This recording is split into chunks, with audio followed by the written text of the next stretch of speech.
there's people here who already know about African Liberation Day. A lot of people walking by, they may not know where it came from. When the Organization of African Unity formed in 1963, they designated May 25th, that was the day they were founded, as Africa Day. It was then being celebrated as African Liberation Day because many of the colonies were still colonies. And so a group of black nationalist, Pan-Africanist activists from the United States went to Africa in 1971. They wanted to show support for the liberation struggles because people were fighting in South Africa, in Namibia, in Rhodesia, in Guinea-Bissau, in Angola and Mozambique, Portuguese colonies and British colonies.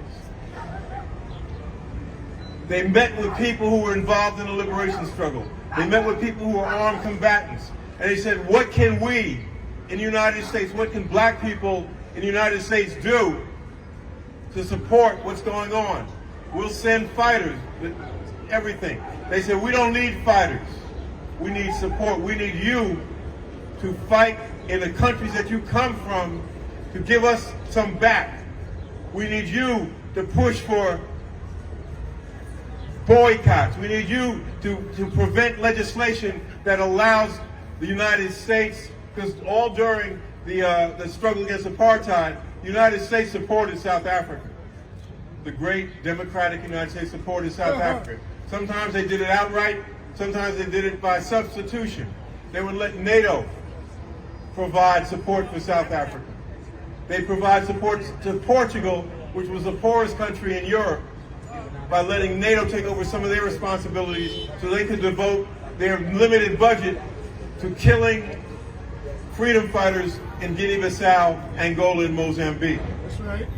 So in 1972, the first African Liberation Day demonstrations were held, we talked about before, Washington, D.C., San Francisco, Dominica, Antigua, I'm missing one, Dominica, Antigua, and Grenada. So that was the first ones held in the Western Hemisphere in 1972. I was one of the people fortunate enough to be in Washington, D.C.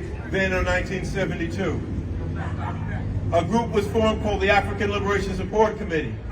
And annually, they, in addition to holding African Liberation Day celebrations, they raised money to send to the liberation struggles. They pushed for the United States and people to boycott those companies that were doing business in South Africa. It was that international pressure combined with the actual armed struggle that was going on in those countries that led to their liberation. So there's a connection always between what happens locally and internationally. Malcolm made it very clear to us that black people here cannot be free until Africa is free, and vice versa. Africa will not be free unless black people here are struggling to make themselves free. It is, as has been said before, it is interconnected. So our struggle is national, but it's also international.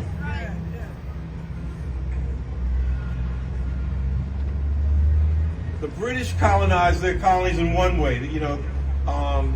In Zimbabwe, in what was called Rhodesia, in Zimbabwe, they were forbidden to have solely African names. They had to adopt a European name. So you will find a lot of folks from British colonies who will have a British first name and then they have their indigenous name.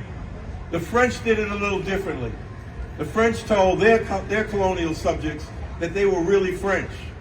And as the brother said who did the drumming, they had so many different languages, they wouldn't communicate with their own language. The only language they could communicate in common was with French.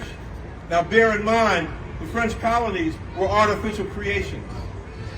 When Europe met in Berlin in 1884, they divided up the African continent, and they just took a pen and sliced stuff up so people were going across different national boundaries. So then they made it that the only way they could communicate was in their masters or their colonialist language. So French told their folks, you're really French. And your countries are not really countries, you are suburbs of France. I think they call them overseas territories. That did not end when they got independence. When they got political independence, that continued. To this day, the income from the former French colonies, which they call the Francophonie community, goes to the French central bank. And then the French central bank decides how much they're going to give to the countries from which it came, which produced it, and at what rate of interest. What we have now, when we talk about our theme of charting our own course, Mali, yeah, that's right. Niger, Right. Burkina Faso, over the last 5 years, said, enough French, enough France, enough French. We're taking over our economies.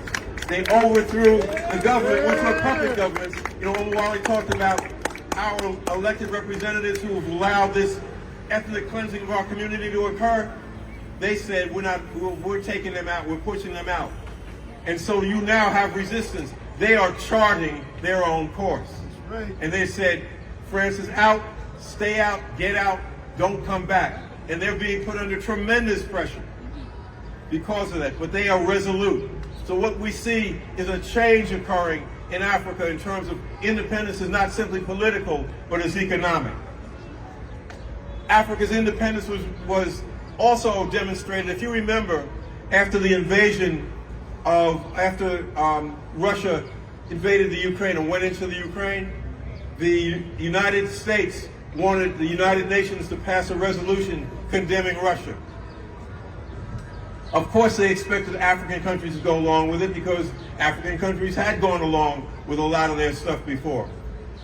They were astonished because Africa did not go along with it. The only countries that were able to get it go along are the ones that are with them. But African countries stood up. So once again, they are charting their own course. And then we look at Palestine. We look at the genocide that is being conducted before our eyes in Palestine. Not with the active, I wouldn't even say collusion, collaboration and financial aid and support of the United States. Because as one Israeli general said, if the United States stopped providing weapons to us, we're finished. We could not conduct this war. So be very clear that what Israel is doing is with the active support of the United States. But what has happened in terms of Africa? South Africa, people may not remember. Under the apartheid South Africa, Israel was one of its strongest allies. South Africa was able to survive as an apartheid state as long as it did because it got active support from Israel, up to and including atomic weapons. Right. So it is a little ironic and fitting that it is the former ally of of Israel, which has now taken which has taken Israel to the International Criminal Court, which has condemned it for conducting a war of genocide. So it's how things turn around, they flip around, and that it is Africa that has taken the lead on it. Even Egypt has joined in on that. So what we see happening in Africa is a change going on. What we see is charting our own course. So now what does that mean for us here in New York, in Brooklyn, in 2024? It means that we must chart our own liberation. First requires us to face reality. Because sometimes a lot of us like to live in a dream in a cloud and just, we pretend if we don't acknowledge it, it doesn't exist. The United States economy is in a crisis. I'm listening to the news today and they're saying about, oh, it's really, Biden should be doing better because it's really doing well. But that's outside our reality. We know that that's not true. We know what we have to pay when we go into stores. We know what we face in terms of health care. We know what our people face in terms of incarceration. And what we find happening at this point is more and more people, not just black people, not just people of color, but white people are experiencing what we've experienced for most of our lives. And they're beginning to rebel against it. And the response of the ruling powers is then to say, well, you know what? You're supposed to have a right to vote. You're supposed to have a right to assembly. You're supposed to have a right to freedom of speech. You're supposed to have a right to freedom for women to choose what they do with their bodies. They're saying, we don't, all that's up for question.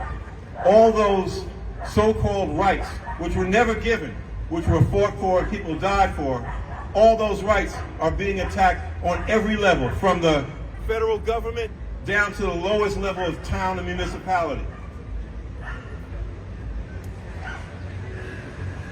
This is being done because we're moving towards, and as Omawali said, and other people have alluded to, we're moving towards fascism, which is what a ruling class does when people are no longer going for the okie doke. Lassetti mentioned Stephen Biko. In Sister's Place, we have a quote from Stephen Biko where he says, the most potent weapon in the hands of the oppressor is the mind of the oppressed. The most potent weapon in the hands of the oppressor is the minds of the oppressed. Once the oppressed become aware of the fact that they are oppressed and that all of the rights and turns and things they throw in front of you don't really change your condition, then they have to move to another level. They have to move to a level of outright force. And it doesn't happen overnight. It doesn't happen overnight. It happens gradually. But first, if we're aware of it, then we begin to take the steps necessary to counter that. So the question becomes, in 2024, what is going to be our resistance? And it's going to be in many different spheres, but it's got to be resistance. When we played the tape earlier from Owusu Sadoki at the first African Liberation Day celebration, and he quoted Frederick Douglass, and he talks about power concedes nothing without a demand, it never had and it never will, but it requires resistance, whatever form that resistance takes. One area of that is reparations. People have talked about that. We are long overdue for the debt that the federal government owes us for what they did to us and continue to do to us to this day. So one front of that struggle is reparations. Black people, and Omawali talked about that too, how our elected officials have greased the skids for the, they call it gentrification. But we all know that that's a euphemism, that's a really nice word for the fact that we are being ethnically cleansed. And if you don't understand what ethnic cleansing is, look at what's happening in Palestine. They are being removed from their land. Look what's happening in Bed-Stuy. Look at the statistics. I think it was 15 years ago, Bed-Stuy was still 75 to 80% black and around 3% white. Now it's about 50% black and about 35, 40% white. This is not an accident. We were talking with somebody yesterday who said, and she's in the government, she said, this is not accidental. This is not just some developers going wild. We are being pushed out of our communities with scientific precision. So we've got to do what we tell people. We have a campaign against ethnic cleansing. We do not refer to it as gentrification. And our position is, we ain't going nowhere. We ain't going nowhere. We ain't going nowhere. So what we must do, we must take up reparations. We must take up ethnic cleansing. We must take a stand against fascism. We must support and understand these struggles that we're hearing about today. African Liberation Day is every day, and our awareness of what's going on there must be every day, because we have to tie our struggle to that. We must do this because we understand that we are an African people. We are an African people. We are an African people. And in the final analysis, our destiny, our liberation, our lives, no matter where we are geographically located, are inextricably connected. So that's what we want people to leave with. Leave here with an understanding that it's not enough to come out and applaud and enjoy. You've got to get involved. There are people here from different organizations, certainly from our organization, but there are different organizations represented here. It is better to be in some organization than in no organization. Because it is only through organization that we will change ourselves. It is organization that brought us to these shores. The Europeans were more organized than we were. And they out-organized us and they brought us here. But we have shown over the centuries that we can beat them. Yeah. We have shown that we can beat them.